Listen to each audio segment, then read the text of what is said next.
قالوا الأزمة وصلت هسه بصلاح الدين. زين السؤال هسه بكل المحافظات القنينة بش قد صارت؟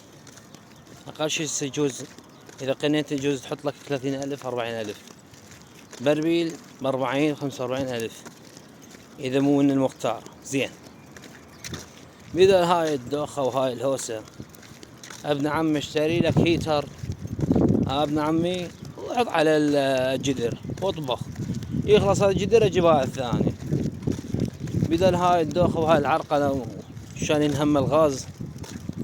او ترجع الايام قبل جاب شحالاته، ترجع ها خالي تجيب الحطبات وتكسرهن وتطبخ عليهن. ايام الخير كانت حلوة. من يفكر غاز ما غاز، ماكو غاز جيب الحطبات كسرهن وسويهن. والله العظيم ترى ايام قبل غير حلوة. ف الى ما واحد يستغلها شوية فترة، الى ما ربك يفرجها.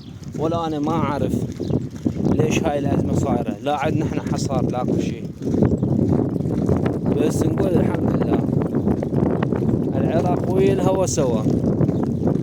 صارت طقاق صغيرة قبت الدنيا. فشنو استغل الوضع يا ابن عمي على الحطبات وعلى الهيتار وهي تفرج. فالله يهم الله.